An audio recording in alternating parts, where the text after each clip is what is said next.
What up, you guys? It's Curlfang here with .gba. Today we're checking out the new Champions Raid. It's updated. We're going to talk about the shop, the ranking rewards, the high score rewards, and we're going to talk about just some more changes, additional changes, quality of life changes. So first off, for high ranking rewards, they actually made it more obtainable. So the top you'll see is 50 million points, right? And below that, you'll actually notice that it's a lot easier to get all three pieces of equipment. I figure people were probably upset. People were probably complaining that they couldn't get all three pieces fairly easily, and so now it's relatively obtainable for everyone, which is really, really kind. The devs are listening, and they're really sweet. Next thing you're gonna notice is that I did my first 10 runs, and I was able to purchase all of these within those 10 runs. So they gave us a total of 10 tickets for this first time, and the capacity is actually 10 now. Before, it used to be only 5. So this is nice because you store up tickets, 2 tickets every day about, and so by the end of the week you'll have enough and you can just run with your raid party and actually clear through all of them. You can breeze through it if you're a really strong team, and you can get more points or more consistent coins running with the same team, right? The other thing is the capacity of points to get coins has been lowered. So before, I believe it was like 30 million, and now it's only 20 million. So relatively, people should be able to get more coins. There's more rewards. There's a lot of rewards. And then along with that, you get my guild ranking rewards on top of that. These rewards, I believe, are the same from where it was before. But yeah, it's kind of seeing that consistency, right? Through that ranking reward. The other ranking reward also, I believe, are the same. But now I want to talk to you guys about the matchmaking process. So this was a big one, right? And so a lot of people were complaining that matchmaking was not that good and not that great because of you'd get paired with random teams, like you'd be aiming for a fire team, and you be paired with light people, right? Now we're gonna see this consistency, and you could already see right here. Look at this team. This team is stellar, right? And we're all just randoms, at least so I believe. Maybe some of them are pre-made, but I queued up as a one-off, and I'm trying to get these points, right? So it's really, really convenient, because I feel like before it took so long to find a party, and half the time you spend making a party just so you can play the game for maybe 4 minutes, right? And then you're done, and that's it. So this makes it a lot easier, a lot better. Personally, before I was trying to queue up, I wasn't trying to get those 100 mil parties. That's just kind of like, I don't need to stress about that. But I was looking for some parties. I was looking for some fire teams because my fire team was the best. Ultimately, dark teams are still the best just because they have the most resources. You can run Candy Drop alongside, right? And Candy Drop is a good add-in, kind of with any team. But basically, we're going to see the meta's staying the same, right, where we're at. And so it makes sense because these are the main cookies available to us. Kohlrabi's absolutely like the best DPS in the game, and so there's no way he's not going to be relevant, right? He has to be relevant. He has to be at the top. Chili Pepper also could be good, but I don't know. Like the buffing, I don't know. It just there's so many more resources. Blackberry Cookie, and so we're just kind of seeing this dark meta. Now we also saw some changes to the boss.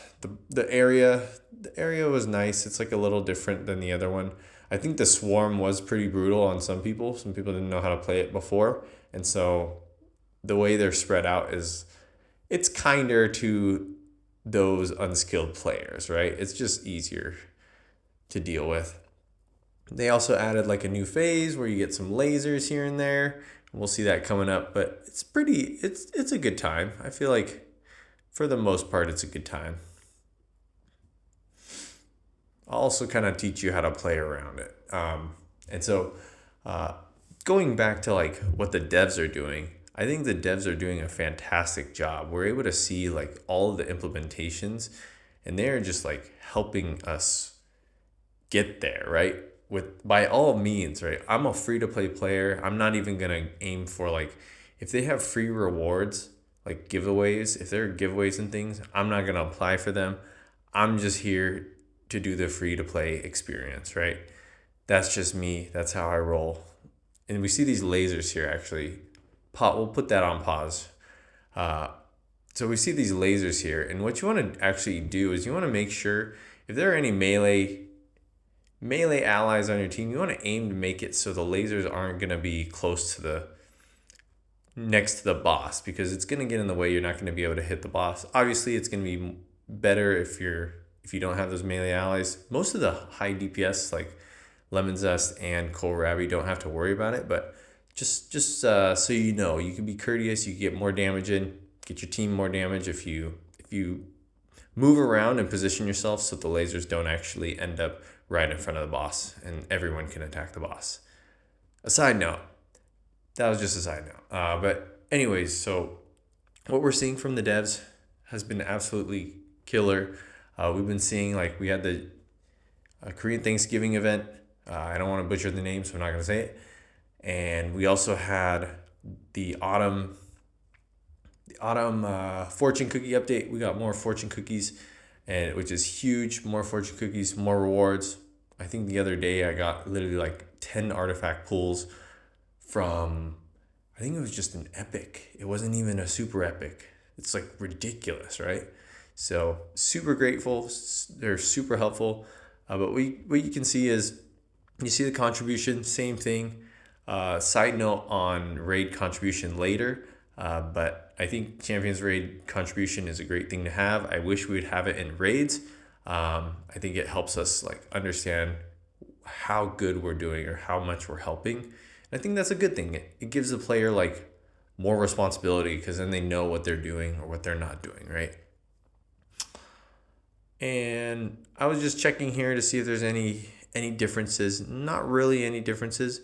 But basically, like, you're just trying to get this highest amount of damage, and you can actually overlap your damage, right? If you can get more points, you get more rewards, more coins. That's the best way to do it. Now, for the shop, we want to talk about rewards. I want you to focus on remembering that it's probably best to get those Doritos, right? We want those Doritos Locos Tacos. They're going to get you the most bang for your buck. They're pretty hard to come by in other modes, and this is where you're going to actually be able to fuel up on them.